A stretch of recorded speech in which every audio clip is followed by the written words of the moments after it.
ओम शांति।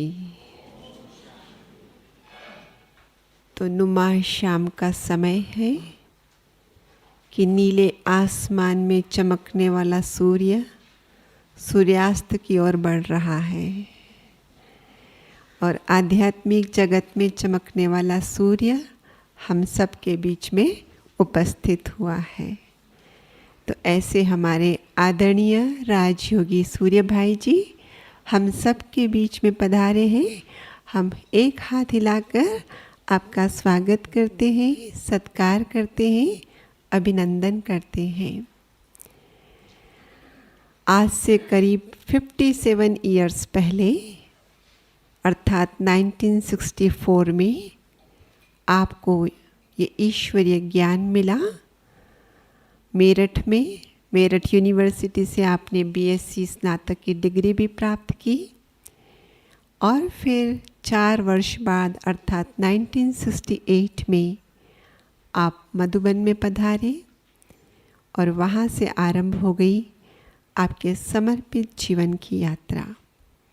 और तब से लेकर आज दिन तक आप भोलेनाथ के भंडारे को बहुत प्यार से संभाल रहे हैं कि जहाँ का बना हुआ ब्रह्मा भोजन और भोग खाकर ब्राह्मण भी तृप्त होते हैं और सारे संसार की आत्माएं भी जो यहाँ आकर जाती है तृप्त होकर जाती है। न सिर्फ तन के लिए ब्रह्मा भोजन मिलता लेकिन मन के लिए भी भोजन परोसते हैं हमारे सूर्य भाई जी। हम सभी जानते हैं समाधान के माध्यम से संसार की करोड़ों करोड़ों आत्माओं तक बाबा का ज्ञान पहुंचाकर उनकी समस्याओं का समाधान किया आपने। इतना समाधान कि उस समाधान देते देते 10 सेंचुरियाँ लग गई, पूरे 1000 एपिसोड तैयार हो गए। तो कितनी दुआएं, कितनी ब्लेसिंग्स आपने कमाई है। ऐसी महान पुण्य आत्मा जिन्होंने करोड़ों आत्माओं के दुआएं कमाई है आज हमारे बीच में है। हम भी उनसे प्रेरणा लेंगे कि हम भी अपने जीवन में दुआएं कैसे बढ़ाएं और साथ साथ आज हमारे बीच में प्रकाश डालेंगे कर्म योगी ब्राह्मण जीवन हम किस तरह से जिए। आदरणीय सूर्य भाई जी। ओम शांति। भाई जिनको सांस लेने में तकलीफ होती हो यहाँ तक कर लो, नकटी इसको। जिनको तकलीफ होती है, जिनको मजा आता हो रखो। ये ब्राह्मण जीवन प्रभु वरदान जिसमें हम सभी को मौका है संपूर्ण ईश्वरीय सुखों से झोली भरने का। भर रहे हैं? पूछना है सबको अपने से। जो जो इस संगम युग पर प्राप्त किया जा सकता है सब पूछेंगे। सुन ले ध्यान से। जो जो प्राप्त किया जा सकता है, क्या क्या वो सोच लेना। बहुतों को पता नहीं है क्या वो हम प्राप्त कर रहे हैं। ये भी बुद्धिमानी है। समझना क्या क्या लिया जा सकता है आए हुए भगवान से। ऐसा तो नहीं त्याग करके भगवान को पाकर फिर भी वैसे ही रह जाएं। वैसे माना साधारण जीवन।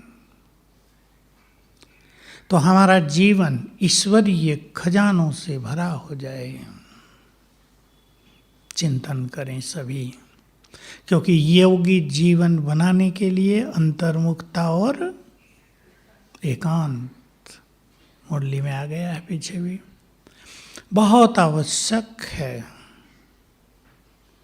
अब शहरों में आप अपने घरों में, छोटे मकानों में एकांत में कितना समय निकाल सकते हैं वो सोच लो।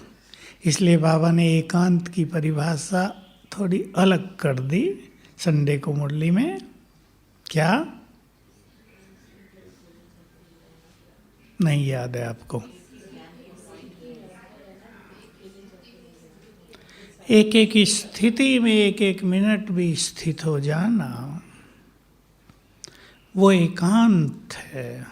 कभी बाबा कहते एक के अंत में, अर्थात याद के भिन्न भिन्न तरीके हैं, वही बात है।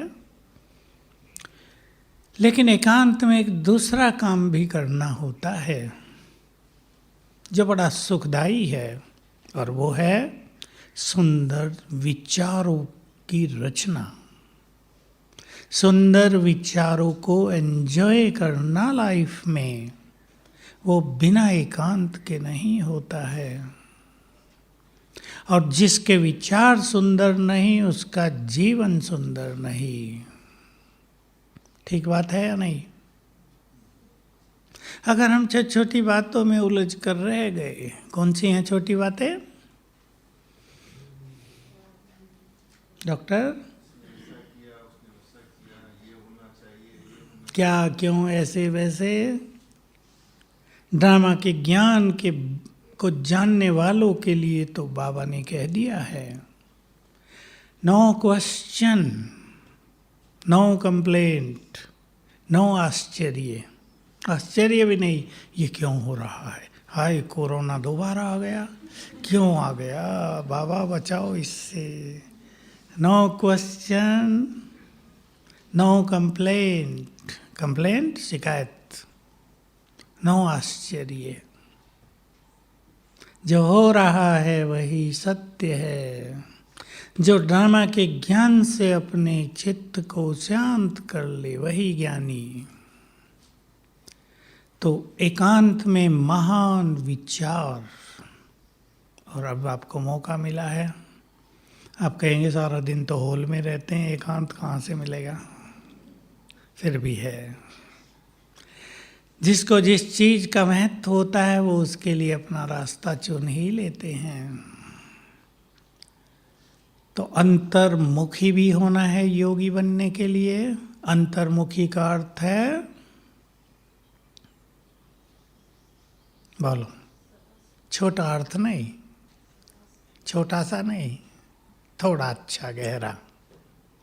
कर्मेंद्रियों के रसों से मुक्त, केवल अंदर जो आत्मा है उसके रस में आ जाना। हम सब की भाग दौड़ बाहर की ओर हो गई है, मन की, बुद्धि की, कानों की, आंखों की, सब बाहर की ओर की चीजें देख रहे हैं। अंदर को देखने वाला ही श्रेष्ठ योगी है। तो सभी एकांत और अंतर्मुखता के द्वारा कर्म योगी बनेंगे। कर्म योगी के बारे में मुझे दो बात याद आ रही, साकार मुरलियों की। आपको भी याद आ जाए तो अच्छा है, अब सुन लो। जो कर्म करते याद में रह सकते हैं वही बहादुर हैं, क्योंकि बुद्धि कर्म में भी है और ऊपर भी है, डबल। और ये काम वही कर सकते हैं जिनकी बुद्धि भटकती नहीं। और दूसरा महावाक्य, यदि तुम कर्म योगी बने बिना ही कर्म क्षेत्र पर जाते हो तो मानो तुम बिना हथियारों के युद्ध के मैदान में जाते हो। तो मृत्यु अर्थात कलयुग का प्रभाव। अब बोलो, मैं आपसे पूछता हूं, कर्म करते हुए याद में रहना संभव है क्या? ज्ञान से नहीं बताएंगे, अपने से पूछ के बताएंगे। मेरे लिए हर एक पूछे, कर्म करते याद में रहना पॉसिबल है?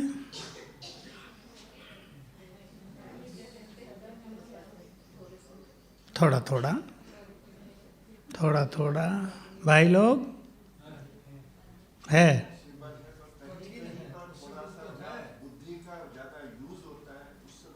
जहाँ बुद्धि ज़्यादा यूज करते हैं वहाँ मुश्किल है। फुल सिंह,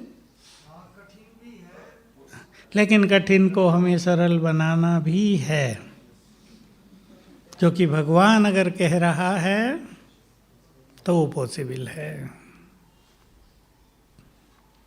तीसरी बात, ये सब मुरलियों से हैं। कर्म योगी बने बिना कोई भी कर्मातीत नहीं हो सकता।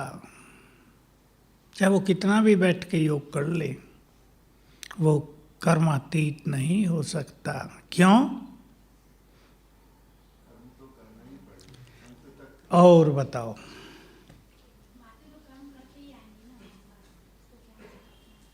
और बोलो। ठीक है, आत्मा शरीर के साथ है, कर्म करना पड़ेगा। बात ये नहीं कि कर्म करें या ना करें, वो तो करना ही है। लेकिन जब मनुष्य कर्म करता है तो कर्म का गहरा प्रभाव मन पर पड़ता है। देख लें आप, हर चीज का, आप घर में भोजन भी बना रहे हैं, उसका प्रभाव पड़ रहा है या नहीं? बिना खाए पड़ रहा है, सुगंध से पड़ रहा है, हर कर्म का इफेक्ट। दूसरा, हम कलयुग में हैं, कलयुग का इफेक्ट। तीसरा, हम मनुष्यों के बीच में हैं, उनका इफेक्ट। चौथा, कर्म का जो परिणाम आएगा, अच्छा या नहीं अच्छा, सफलता या असफलता, हार या जीत, निंदा या स्तुति, उन सब का इफेक्ट भी मन पर पड़ता है। कॉमन बात है ना। तो अगर हम योग युक्त रहेंगे तो वो इफेक्ट नहीं पड़ेगा, तब हम कर्मातीत होंगे। क्योंकि कर्मातीत अवस्था की डेफिनेशन लिख लेंगे आप, ये मुरलियों में तो नहीं है, लेकिन अव्यक्त बाप दादा एक दिन अपने कमरे में आए थे और दादी ने पूछा था, बाबा विनाश का समय आ गया? क्योंकि विनाश तो बाबा कहता रहता था ना, ये आ गया, वो हो गया, अब होना है लेकिन कोई कर्मातीत तो बना नहीं। एक बार बाबा से पूछा दादी ने, बाबा विनाश का समय आ गया, आपने अष्टरत्नों के बारे में तो कुछ बताया ही नहीं। हम तो सुनने वाले थे, छोटे थे, लेकिन बैठे होते थे पास ही। बाबा का रूम कितना है? इससे आधा था जितना अब है ना, ये पीछे का हिस्सा स्टोर था, आधा था। तो बाबा ने उत्तर दिया, कर्म के पर, लिख लो, इस पे ध्यान देना है सभी को, कर्म के प्रभाव से मुक्त और कर्म के परिणाम के प्रभाव से मुक्त, ये है कर्मातीत अवस्था।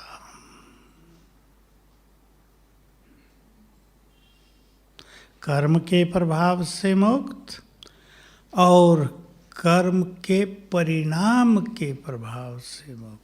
सफलता असफलता, हार जीत, अच्छा हुआ नहीं हुआ, उसके प्रभाव से मुक्त, ये कर्मातीत है।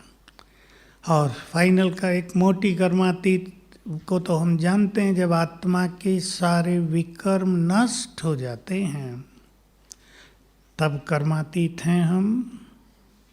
तो अगर हम कर्म योगी नहीं हैं तो कोई ना कोई भूल होती जाएगी। जैसे बाबा ने मुरलियों में कहा, जब तक तुम पूरे आत्माभिमानी बनो, कोई न कोई सूक्ष्म विकर्म होता ही रहेगा। निदेह को देखना भी विकर्म हो जाएगा। तो हमें एक सूक्ष्म गति की ओर चलना है। अब समय दूसरा आ गया है। कौन सा? भाई बताएंगे कौन सा समय आ गया है? वापिस जाने का? वो तो देरी थोड़ी, अभी डॉक्टर काम करना है, थोड़ा सर्जरी और करनी है आपको। अभी भी नहीं, अब आपको तो नहीं जाना है, औरों को जाने दो पहले। बोलो। और पाँव पे खड़े होने का, ठीक है। वैसे तो हर एक अपने पाँव पे ही रहता है फिर भी ये कहावत है, फिर भी निराधार होने का। अब समय आ गया है। देखो अभी हमें ऐसा लग रहा है कोरोना गया था, लेकिन वो तो फिर आने लगा, और न जाने अभी हम यहाँ बैठे हैं, क्या हो जाए अचानक। क्योंकि मुझे ऐसा आभास हो रहा है कि अब समय अर्थक्वेक्स का आ गया है, वो थोड़ी भारी पड़ेंगी मनुष्य को। कोरोना से तो बचने के बहुत साधन हैं, मास्क लगा लिए, स्टीम ले लो, कई चीज़ें, अभी इंजेक्शन लग रहे, वैक्सीन लग रही है, बहुत सारे तरीके हैं, डॉक्टर बचाते हैं। लेकिन अर्थक्वेक्स में सब हाथ खड़े कर देते हैं, कोई कुछ नहीं कर सकता। तो समय आ गया है,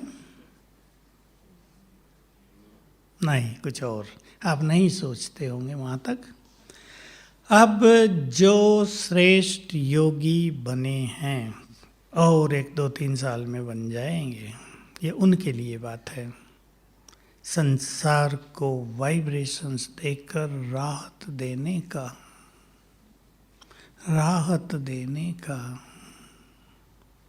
क्योंकि दवाइयाँ काम नहीं करेंगी, ऐसा समय आ जाएगा। और ऐसा समय आ रहा है, मैं ये बात बताता आया हूँ, बाबा ने बताई हुई है, लेकिन ये प्राय किसी को पता नहीं रहता है और बहुत लोग इसको समझ नहीं सकते हैं। गुह्य बात है, बाबा बोलते थे कि जब समय नज़दीक आएगा तो सभी के विकर्म और विकार एक्टिव हो जाएंगे, जागृत। वो बड़ा खतरनाक स्वरूप है सभी का। संबंधों में झगड़े, रात को नींद ना आना, बिना मतलब की बीमारियां होना, मानसिक रोग, नींद नहीं आएगी रात को, बहुतों को नहीं आएगी, क्योंकि ब्रेन हाइपर एक्टिव होगा रात को। हाइपर एक्टिव समझते हैं? हम सोने जाएंगे, नींद आ रही है, और लेटते ही ब्रेन एक्टिव, फ्रेश, नींद नहीं आएगी। फिर जब योग का समय होगा, सो जाओ, डबल नुकसान। तो इस समय में एक बहुत बड़ा चैलेंज होगा हर व्यक्ति के सामने। ये ब्राह्मणों के साथ भी होगा, ऐसे नहीं ब्राह्मण सारे ही पुण्यात्मा हैं, सूक्ष्म पाप बहुतों ने कर लिए हैं, तो वो अब सबके ब्रेन में एक्टिव हो जाएंगे। इसमें बाबा को कुछ करना नहीं होता है, बाबा थोड़ा एक एक का चित्रगुप्त से हिसाब लेगा। चित्रगुप्त की व्याख्या की है बाबा ने पीछे, तुम्हारे विकर्मों के गुप्त चित्र बाबा के सामने हैं, वो प्रकट होंगे, तो वो एक्टिव हो जाएंगे। तो चैलेंज होगा अपने को शांत करना। चैलेंज होगा जो दूसरे लोग सो नहीं रहे उनको वाइब्रेशंस देकर सुलाना। जिन्होंने दूसरों को सोने नहीं दिया है, अब वो सोएंगे नहीं। समझ गए ना बात? बहुत है दुनिया में ऐसे, ब्राह्मणों में भी हैं और बाहर तो बहुत ही हैं। आजकल सबसे बड़ी मारामारी है पैसे की। पैसे पे बहुत पाप करा रहा है पैसा। अपनों में दीवारें हो रही हैं। अब ज़्यादा होती तो पहले भी थी, अब तो रोज ज़्यादा हो गई। मुझे एक अच्छा समाचार सुनाने को दिल हो रही है आपको। 3-4 दिन पहले का ये, अहमदाबाद में कोई 4 भाई बड़े सेठ, संपत्ति के बंटवारे पे बहुत ज़्यादा झगड़ा हो गया, मारामारी। ब्लैक मनी ज़्यादा है उनके पास। सेठों के पास तो होता ही, आप सब सेठ जानते हैं ना, सेठ बैठे हैं यहाँ, होता है या नहीं? बाबा के बच्चे तो वैसे तो सेठ हैं पर हैं तो मीडियम। तो एक भाई है अपना बीके, वो भी इंडस्ट्रियलिस्ट है, पहचान है, झगड़ रहे थे। तो उसने, हमारी गीता बहन को तो आप जानते हैं, वो क्लास कराते हैं, उसने कोई पुण्यों की क्लास कराई है। तो इस भाई ने वो पुण्यों की क्लास बड़े भाई को भेज दी। उसको मज़ा आ गया, दिमाग बदल गया। उसने कहा भाई दूसरों को भी भेज दो, वो तो नहीं भेज सकता था, इससे तीनों को भिजवा दी। और देखो क्या हुआ, 3 दिन पहले तीनों ने अपना सारा धन एक कमरे में ला के रख दिया और बड़े ने कहा जितना जिसको चाहिए ले जाओ, कुछ बचेगा तो मेरा। क्या हुआ, समझ गए ना? विचार बदलते ही समस्या बदल जाती है ना। बात क्लास की नहीं, हम किसी के विचार बदल दें, समस्याएं बदल जाती हैं। विचार बदलते ही जीवन बदल जाता है। उनको समझ में आ गया ये पैसा, कोरोना में पैसे वालों को अनुभव हो गया। अगर कोरोना हो गया, कितने भयभीत।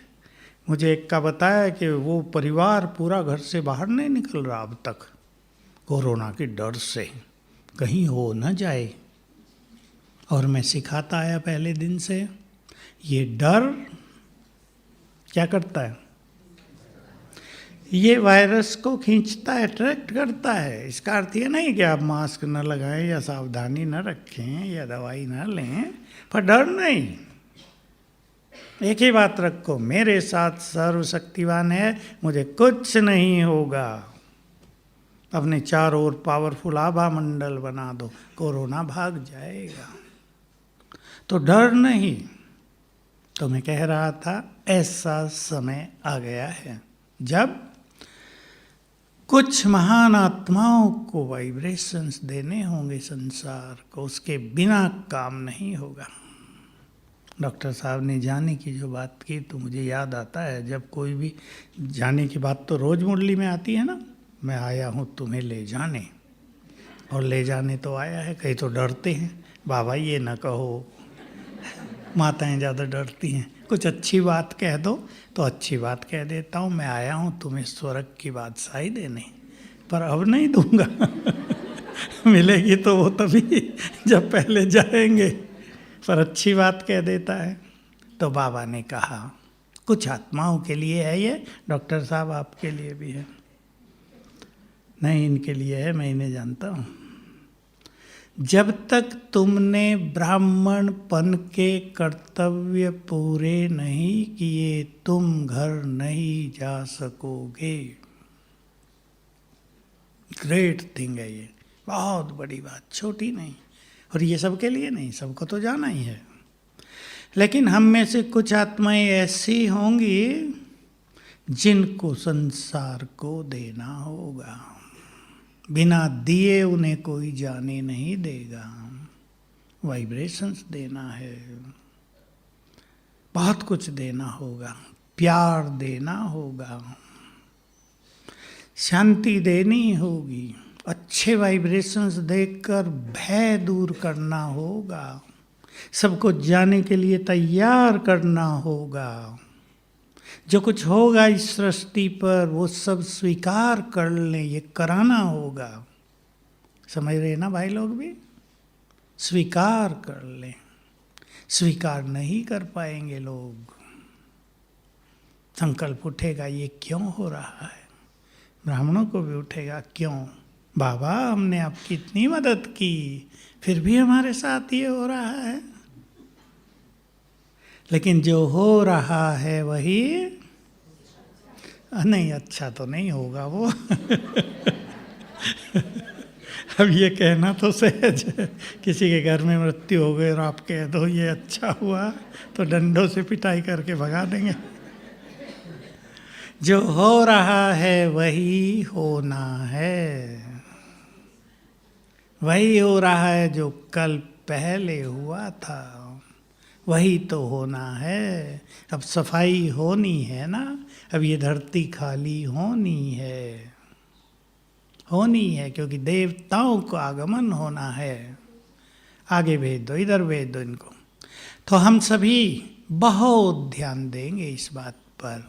अब सोच लो आप, कौन तैयार हैं संसार को देने के लिए? आप में से कितने लोग हैं इस महान कार्य के लिए? दो ने हाथ उठाया बस। ठीक है, बहुत हो गए, अब बहुत हो गए। क्योंकि ये विषय गंभीर है। ये ऐसा नहीं है कि जैसे बाबा को खुश करने के लिए हाथ उठा देते। बाबा भी जानता है इनको आता तो कुछ नहीं, हाथ उठा दिया। सदा खुश रहते हो जी बाबा, बाहर निकलते ही पता चलता है कितना खुश रहते। तो हम सभी कर्म योगी बनेंगे, कर्म करते योग युक्त रहना। कुछ चीज़ों से बच के रहेंगे। अगर हमें बहुत खुश रहना है तो व्यर्थ से मुक्त रहना ही पड़ेगा, और खुशी बिना तो योग लगता नहीं। एक भी कोई व्यर्थ या कमज़ोर संकल्प मन में हो, एक भी कोई परेशान करने वाली बात दिमाग में चल रही हो, योग नहीं लगता। इसलिए मैंने आप सभी को कहा, वो नोट कर लिया आपने, चित्त को शांत कर देना ही श्रेष्ठ ज्ञान है, बुद्धिमानी है। पर चिंतन में लोगों का बहुत समय जाता है। कॉन्फ्रेंस भी बहुत जगह होती हैं। कौन सी कॉन्फ्रेंस हैं? व्यर्थ की कॉन्फ्रेंस अच्छी कॉन्फ्रेंस नहीं। 4 लोग बैठे हैं तो चर्चाएं कर रहे हैं, क्यों कर रहे हैं और रिजल्ट क्या होगा ये पता नहीं, कर रहे हैं बस। मोदी जी ने ये अच्छा नहीं किया, ये अच्छा किया, चर्चा कर रहे हैं घंटों, पल्ला झाड़ के चल दिए। रिजल्ट क्या, मोदी जी तक पहुंची बात? नहीं। तो हम ध्यान दें। मैं भी एक बात और कह के इस विषय को आगे बढ़ाता हूँ। बड़ी गूढ़ी और सुंदर बात है ये बाबा की, लेकिन सबसे नहीं होती। मैं नहीं कहता आपसे नहीं होगी, आपको करना है। तुम्हारा एक एक सेकंड बहुत मूल्यवान है और एक एक संकल्प बहुत महान है। देख लो कौन इसको फॉलो कर सकते हैं। संकल्प तो सूक्ष्म चीज है लेकिन एक एक सेकंड भी तो कुछ नहीं, ये हुआ सेकंड। लेकिन हमारा समय बहुत मूल्यवान है। क्या हम अपने समय को वैल्यू देते हैं? जो समय को वैल्यू देते हैं वो मूल्यवान बन जाते हैं, महान बन जाते हैं। और जिस समय को नष्ट करते हैं, मैं तो कड़वा शब्द बोलना चाहता हूँ, मैं क्योंकि देखता रहता हूँ। यज्ञ में 52 साल से देखा, जिन्होंने समय वेस्ट किया, समय आने पर समय का साथ उनको नहीं मिला, अकेले हो गए, खाली। इसलिए समय को महत्व देना। सोचो इस समय की हमें कितनी इंतजार थी, कभी भगवान आएगा। पता नहीं हमें पता चलेगा या नहीं, थोड़ा ही पता था कि हमें पता चलेगा। कल्पनाएं किया करते थे, कहा करते थे जब तुम आओ हमें भी बता तो देना। अब वो समय है जिसकी हमें इंतजार थी। अब इस समय को हम कैसे बिता रहे हैं, गहन चिंतन करेंगे सभी। कैसे बीत रहा है हमारा समय, कैसे बीतना चाहिए और कैसे बीत रहा है। किसी का उलझनों में बीत रहा है, किसी का संघर्षों में बीत रहा है, किसी का व्यर्थ में, किसी का काम धंधों में। मैं एक छोटी सी घटना सुना देता हूँ बिना कुछ बताए। अभी बाबा के पिछले टर्न में एक युगल आए, बड़ी पोस्ट पे रहे हैं वो भाई, लेकिन उसकी पत्नी से उसको इतना कुछ रास, जिसको टॉर्चर कहते हैं, मिल रहा है।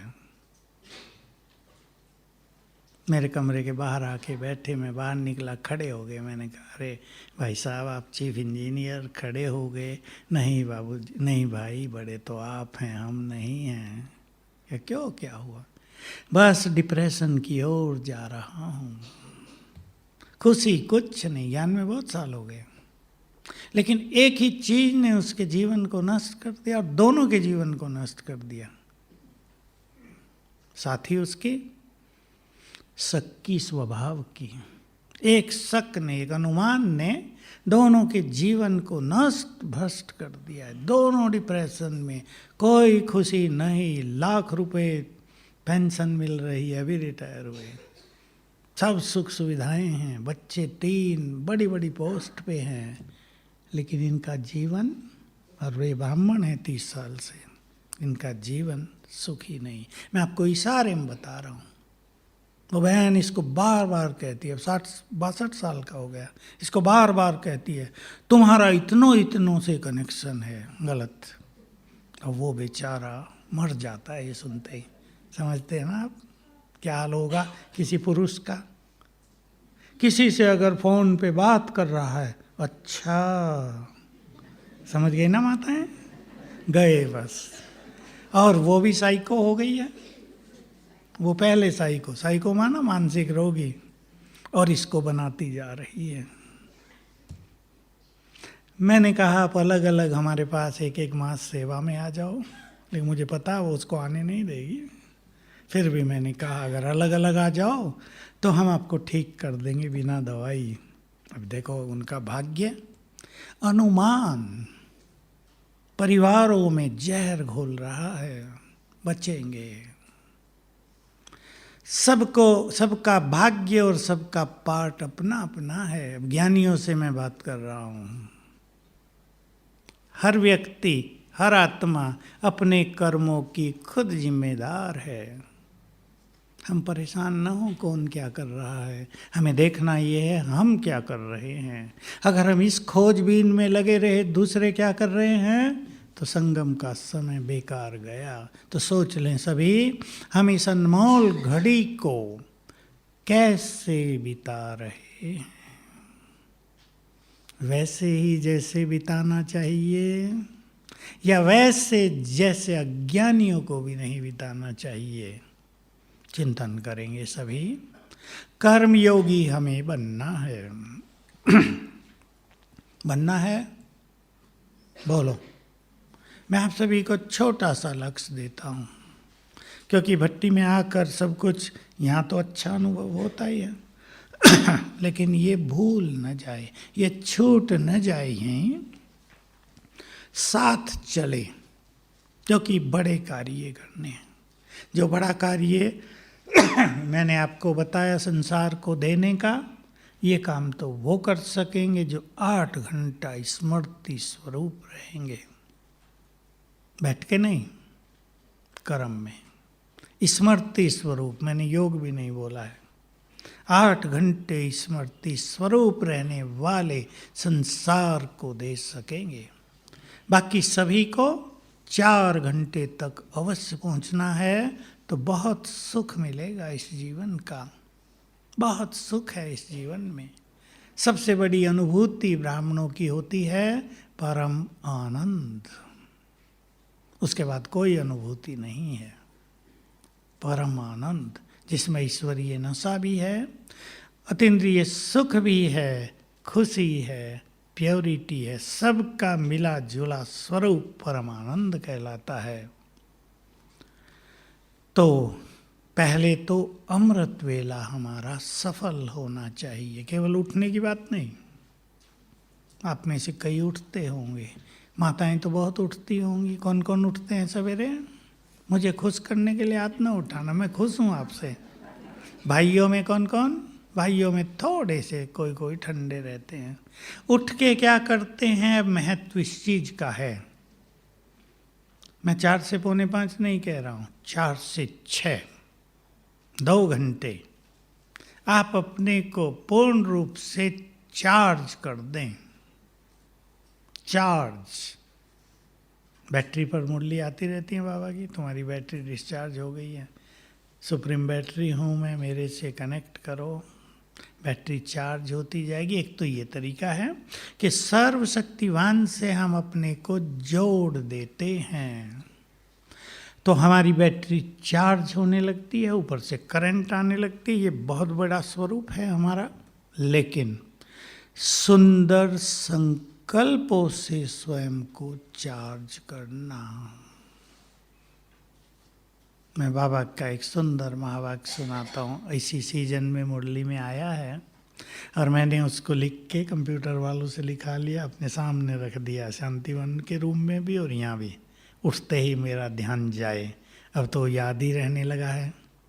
स्वमानों से सज धज कर मेरे पास आओ, सवेरे के लिए कहा बाबा ने। स्वमानों से सज धज कर मेरे पास आओ। स्वमान हमारी सुंदर संकल्प हैं। स्वमानों से सुंदर संकल्प, महान संकल्प, मोस्ट एलिवेटेड थॉट्स इंग्लिश में कहते हैं, बहुत ऊंचे विचार स्वमानों के अलावा कोई नहीं होते।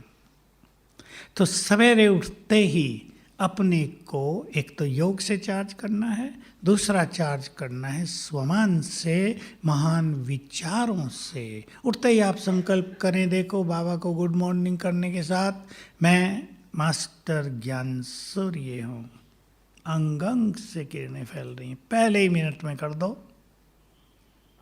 और हमारे पहले संकल्प से दूसरा जुड़ा रहता है, दूसरे से तीसरा, चौथा। अगर हम पहले संकल्प को सुंदर बना दें तो बस सब कुछ सुंदर हो जाता है। पहला संकल्प हमारा कितना सुंदर है, विचार करेंगे। और मैं सभी को बहुत समय से एक चीज सिखाता रहता हूँ, संसार में ये विद्या बड़ी गहन रही है, अंतर मन की शक्ति, इसको चित्त कहा शास्त्रों में और इंग्लिश में सबकॉन्शियस माइंड। इसकी शक्ति बहुत जबरदस्त है। और सवेरे के पहले पहले संकल्प हमारे जीवन का निर्माण करते हैं। पहले 3 मिनट के संकल्प, ऐसे तो पूरे योग के संकल्प है, पर पहले 3 मिनट के संकल्प हर मनुष्य के जीवन का निर्माण करते हैं। क्या सोचें, सोच लो,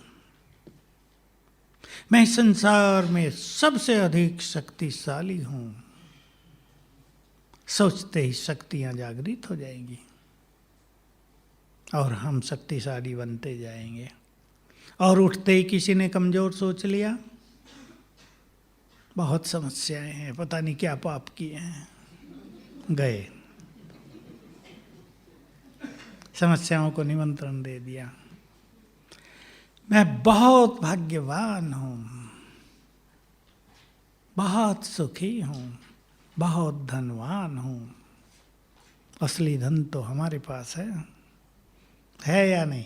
पहला धन ज्ञान धन और खुशी का धन, शांति का खजाना, शक्तियों का खजाना, कितनी बड़ी चीजें हैं। साहूकारों के पास ये धन नहीं है। देखो बाबा के कई बच्चों को कोरोना हुआ, 2-4 की मृत्यु भी हुई है, लेकिन डर तो नहीं ना कि कहाँ गए मरने के बाद, ये डर नहीं है। और जो बाहर वाले गए हैं उनका तो न अंतिम संस्कार ठीक से हुआ, न वो अपने प्रियजनों को मिल पाए, इसलिए सभी भटक रहे हैं। 95% सब आत्माएं भटक गई हैं। क्योंकि जो हिंदू धर्म में या किसी भी धर्म में जो अंत की जो क्रियाक्रम के विधि विधान है ना, वो इसलिए है कि वो आत्मा शांत हो जाए। अब उनको बच्चों से ही नहीं मिलने दिया है, आत्मा तृप्त रहकर चली गई। अब यहाँ अगर बाबा के बच्चे हैं और वो बाबा को याद करते हैं कि शरीर तो छूटना ही है बाबा, तो उनका तो प्रिय उनके सामने है ना, उनकी गति श्रेष्ठ हो जाती है। तो सवेरे के समय सुंदर अभ्यास करेंगे। सब अपने अपने चुन लो ऐसे संकल्प जो आपको चार्ज कर दें। समझते हैं ना इस भाषा को? एकदम जगा दें, सोई हुई चेतना को जगा दें। बहुत समस्याएं हैं, निराशा हो रही है। नो, भगवान मेरे साथ है, विजय मेरी ही होगी। चाहे पहाड़ जैसी समस्या आ जाए, हम पार करेंगे। देखना इस संकल्प में कितनी पावर है। एक एक संकल्प आपको अनुभव कराएगा कि एक एक संकल्प में बहुत शक्ति है।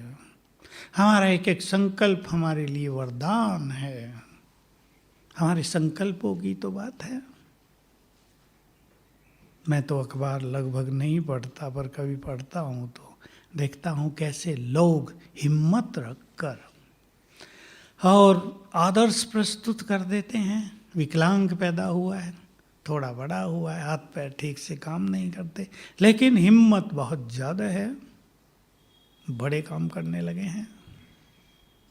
आपने सुना होगा एक व्यक्ति को हाथ ही नहीं और पैरों से वो इतनी सुंदर पेंटिंग करने लगा कि उसको प्राइज मिलने लगे।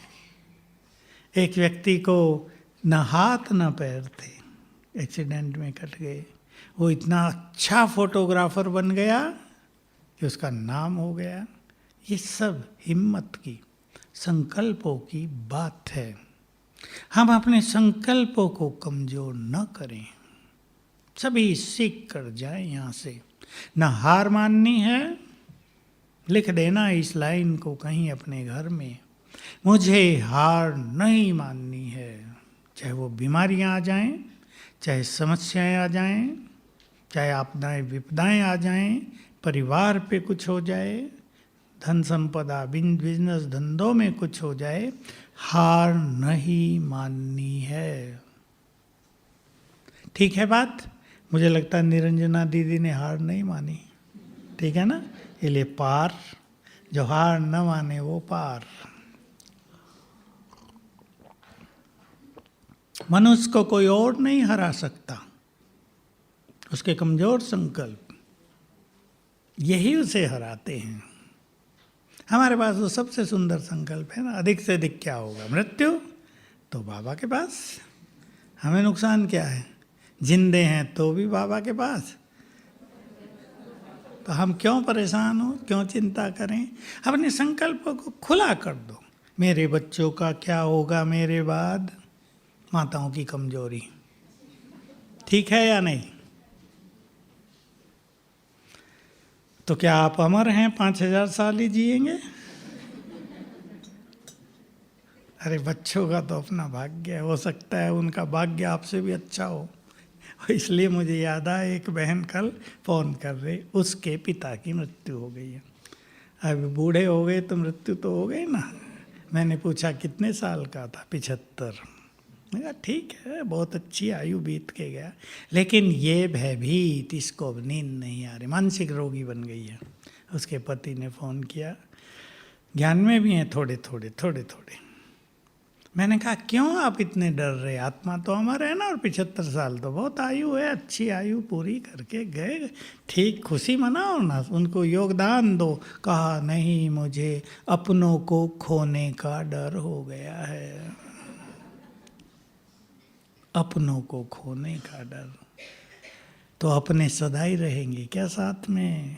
इसलिए जिसने बाबा को अपना बना लिया, उनका डर खत्म हो गया, और अपने के खोने की बात ही नहीं। ये तो पुनर्जन्म इस सृष्टि का नियम है। और पुनर्जन्म भी किसी का 75 साल में होगा तो किसी का 5 साल में भी हो जाएगा। ये सब कर्मों का खेल है। जो आज हमारे हैं वो कल किसी और के थे। एक और बात सुना देता हूँ आपको। एक ज्ञान वाली आत्मा, उसके बच्चे की मृत्यु हो गई, एक ही लड़का था। अब एक ही और उसकी मृत्यु हो जाए, बात तो भारी है। पिछले साल की बात है, मेरे को फ़ोन करती रही, मैं उसको करता रहा तैयार, बल देता रहा। कहा हमारे यहाँ गुरु हैं कुछ लोग, वो इन आत्माओं का कुछ कर देते हैं।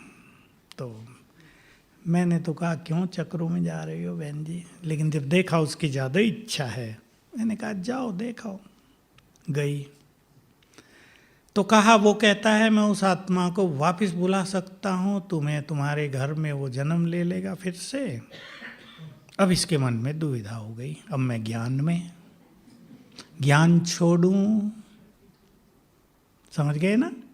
अब मैंने कहा माता जी तुम 1 साल में बहुत संभल गई थी, कहाँ से ये दुविधा ले आया? इसलिए तो मैं मना कर रहा था किसी के पास न जाना।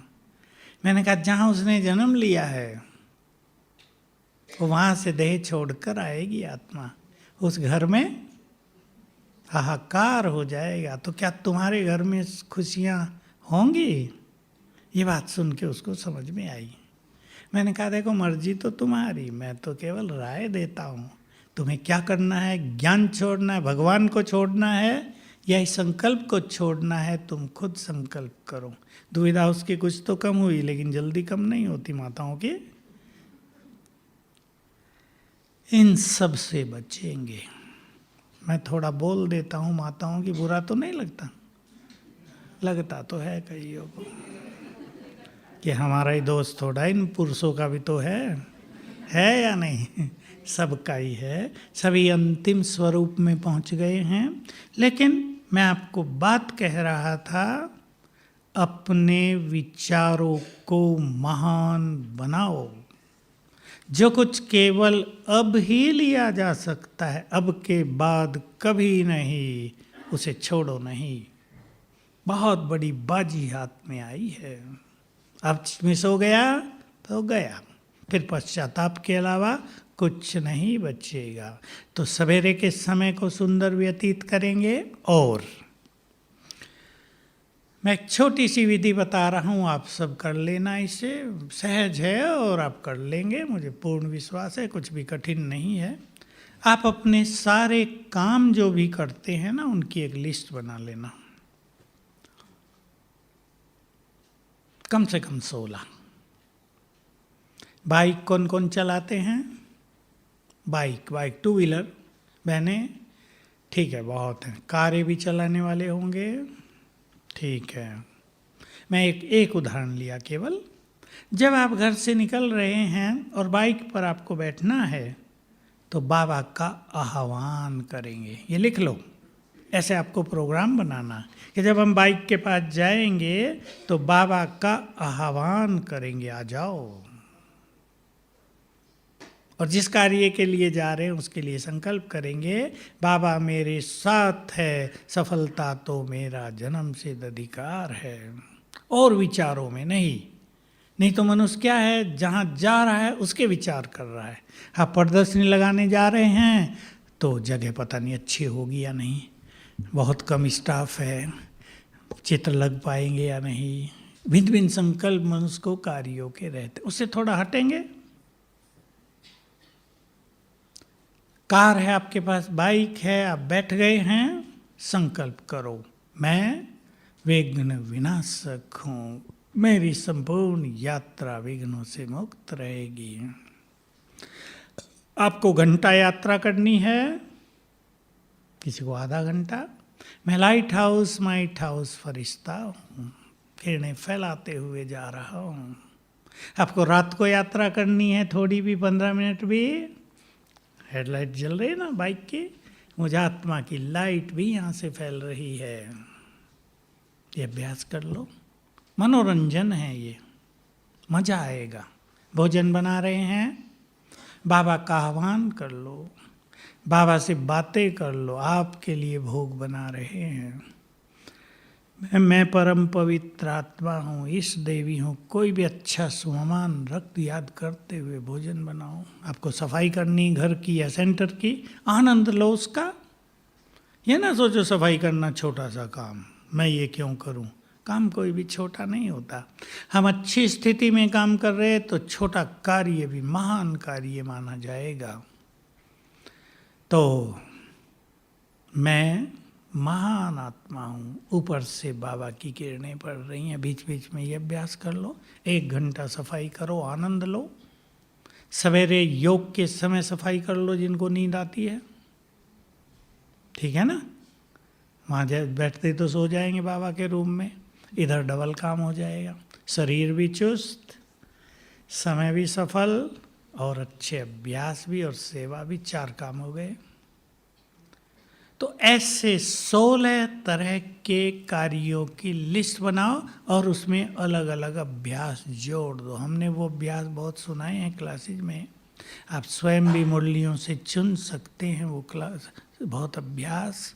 जैसे किसी कर्म में मैं इस तन में अवतरित हुई आत्मा हूँ, मैंने अवतार लिया है विश्व कल्याण के लिए।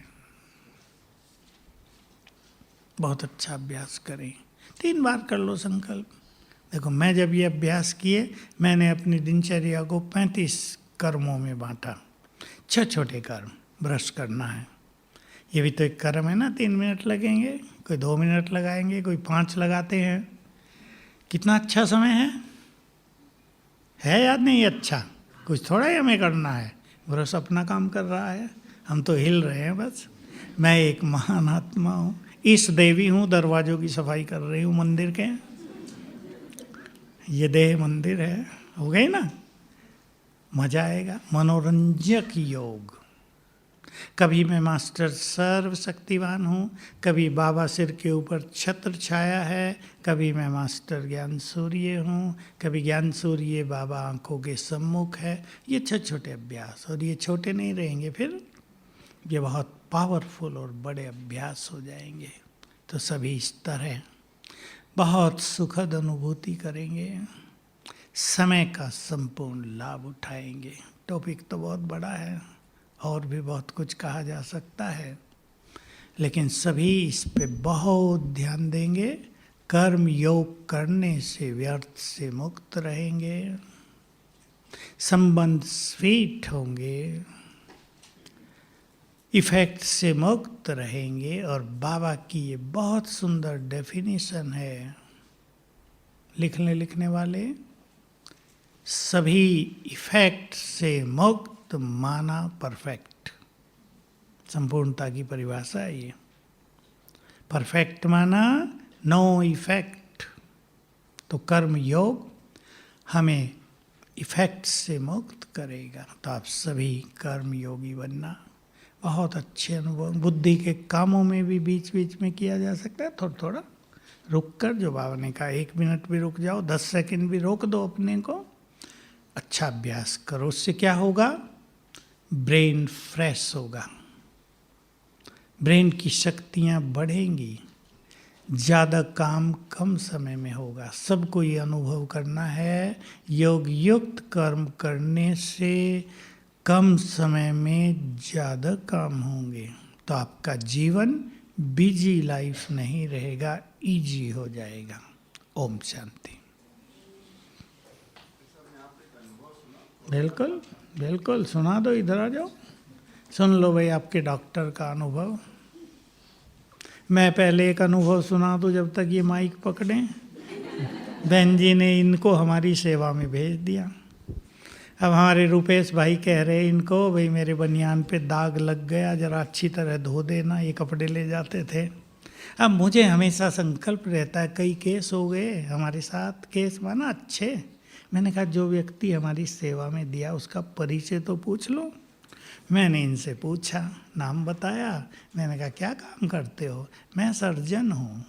अब रुपेश भाई का जो हाल खराब हुआ कि सर्जन से हम बनियान धुलवा रहे थे, याद होगा इनको। इन्हें कहा नहीं, मैं अपनी बहन से धुलवाता हूँ, मैं नहीं धुलता। ऐसे ही जबलपुर में गए हम, 30 डॉक्टर ज्ञान में स्पेशलिस्ट, तो एक डॉक्टर हमारी सेवा में दिया गया। अब मेरी आदत पड़ गई, मैंने कहा भाई परिचय तो दे दो। नाम बताया, कहा मैं कैंसर स्पेशलिस्ट हूँ। मैंने कहा तो रहने दो, हम अपनी सेवा खुद ही कर लेंगे। कहा नहीं, मैं तो किचन में काम कर रहा हूँ, देखो पोछा भी मैं गया तो सचमुच पोछा लगा रहा था। कुमार है, अब कुमारों को तो थोड़ा अच्छा रहता है ना। तो ये भाई साहब भी बड़े निरहंकारी हैं। सुनाओ अनुभव। ओम शांति। बात नवंबर महीने की है। जैसा कि आपको मालूम होगा कि जब दिवाली पूरी हो गई थी तो कोरोना के केसेस एकदम बढ़ गए थे। उसके पहले कम हो गए थे, एकदम बाद में बढ़ गए थे। तो हमारे जो डॉक्टर्स जो हॉस्पिटल में ट्रीटमेंट देते हैं, तो वो इतने समय से ट्रीटमेंट देते देते बेचारे थक गए थे। तो हमारी वैसे ड्यूटी मेडिकल कॉलेज में होती है स्टूडेंट्स को पढ़ाने की, MBBS के।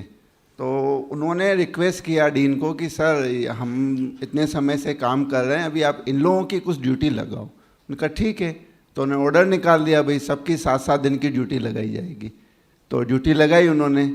तो 28 से 4 नवंबर तक किसी पहले दूसरे की लगाई, और मेरी ड्यूटी 5 से लेके 10 नवंबर तक लगाई थी, और आपको दिसंबर तक। और आपको मालूम होगा 5 दिसंबर तक वो गुजरात का टर्न था, है ना। अब मेरे को आना था। अब मैंने कहा कि मैं क्या करूं, तो मैंने कहा कि एक काम करते हैं, उससे ड्यूटी एक्सचेंज कर लेता हूं। जिसकी पहले ड्यूटी थी 28 से लेके 4 तक की, तो मैंने उसकी ड्यूटी ली और उसको बोला कि मेरी ड्यूटी तू कर लेना। ठीक है। अभी हमारी ड्यूटी कहाँ लगी थी? सस्पेक्टेड वार्ड होता है ना, जो कोरोना के पेशेंट हैं पर वो पॉजिटिव नहीं है, उनका टेस्ट नेगेटिव आ रहा है पर सिम्टम्स हैं, खांसी हो रही है, फीवर आ रहा है, वीकनेस है, बॉडी एक हो रहा है। तो उनका सुपरविज़न करने की ड्यूटी हमारी थी। मीन्स हमारे जूनियर्स थे, हमें जाके केवल सुपरविज़न करना था, देखना था कि भाई बराबर काम चल रहा है कि नहीं। तो ठीक है, तो मैंने उससे ड्यूटी एक्सचेंज कर ली। मेरी ड्यूटी 28 नवंबर से स्टार्ट हुई। पहले दिन गया वार्ड में, तो 17 पेशेंट थे, ठीक है।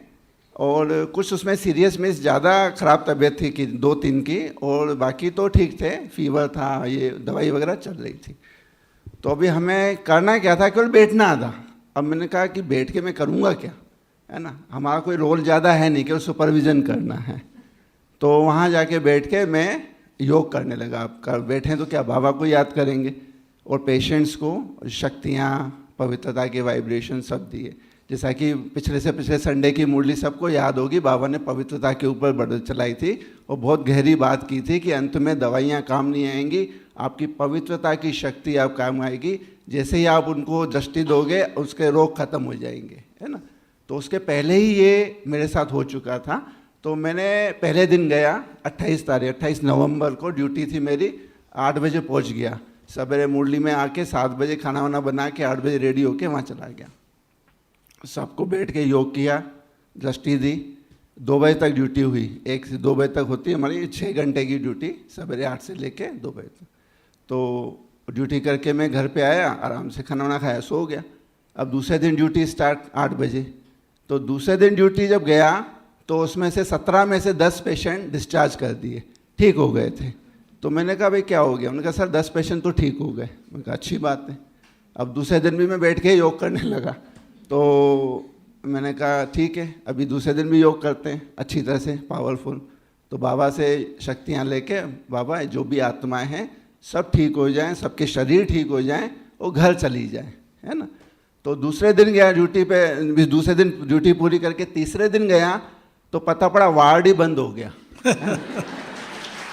उसमें से क्या था, 2 पेशेंट ज़्यादा सीरियस थे तो उनको आईसीयू में शिफ्ट किया था, 5 पेशेंट को डिस्चार्ज कर दिया। तो मैं गया तो वहाँ पे कोई भी पेशेंट नहीं। मैंने सिस्टर से पूछा, सिस्टर क्या हुआ, पेशेंट नहीं है। उन्होंने कहा सर वो डिस्चार्ज हो गए, ठीक हो गए। और 2 पेशेंट सीरियस थे तो उनको आईसीयू में एडमिट किया। तो वो सिस्टर बंद करके, वार्ड में बंद करके जा रही थी। तो मैंने कहा अभी मैं क्या करूँ, मेरी ड्यूटी कहाँ पर, है ना।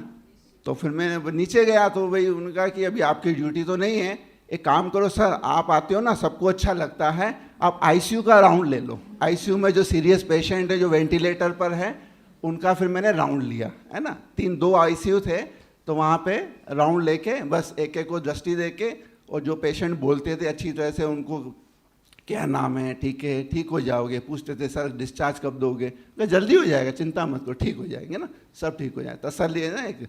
तो ऐसे ऐसे करके राउंड लेता रहा और 2-3 दिन तो उसमें भी पेशेंट सब ठीक हो गए। तो उसके बाद जब 4 तारीख तक ड्यूटी थी और 5 को बाबा का टर्न था, तो मैंने अपने जो नेक्स्ट पर्सन था जिसकी ड्यूटी 5 तारीख से स्टार्ट होने वाली थी, तो मैंने उसको बोला एक काम कर, तू 4 तारीख को मेरी ड्यूटी कर देना, ठीक है। और 3 तारीख को उस वार्ड में भी ड्यूटी ख़त्म हो गई थी, फिर हमारी ड्यूटी दूसरी जगह लगा दी थी, कोरोना पॉजिटिव वार्ड में, जिसमें पॉजिटिव थे पर सिम्टम कम थे, तो उनकी ड्यूटी उधर लगा दी। तो फिर मैंने उनको बोला कि मैं ना मेरे को बाहर जाना है, कोई सोशल फंक्शन है, मैं 3 तारीख तक ड्यूटी करूँगा, 4 की मेरी तो एक्स्ट्रा ड्यूटी कर देना। ठीक है मैं कर लेता हूँ। तो ड्यूटी किया तो उसके पहले भी उस जो वार्ड था जहाँ पॉजिटिव थे उसमें भी मैंने राउंड लगा के आया था, तो बहुत पेशेंट ठीक होने लगे। तो आप विश्वास करो, उसने 2 दिन ड्यूटी की, 2 दिन ड्यूटी के बाद क्या हुआ, डीन ने ऑर्डर निकाला कि जिसकी ड्यूटी लगाई थी अभी कोई ड्यूटी नहीं करेगा, सब पेशेंट ठीक हो गए हैं, तो बाकी की ड्यूटी नहीं आई। कहने का मतलब उसके बाद जो 7-7 दिन ड्यूटी होती थी, दूसरे डॉक्टर्स की ड्यूटी लगनी थी। तो कितना अच्छा हो, सारे हॉस्पिटल में आप वार्ड में चक्कर लगा दिया करो। हाँ जी, आईसीयू वार्ड में चक्कर लगा दिया करो। हाँ लगाता हूँ मैं। आपको ये वरदान है, जहाँ आप चक्कर लगाओगे वहाँ राहत हो जाएगी। थैंक यू, बहुत अच्छा, बहुत अच्छा। भाई ये इनकी पवित्रता और निरंकारिता और अच्छी स्थिति का ही प्रतिरूप है। चलो अब योग कर लें, मैं जरा जाऊँगा, फिर 15 मिनट आप योग कर लेना। बहनों को बैठा दें।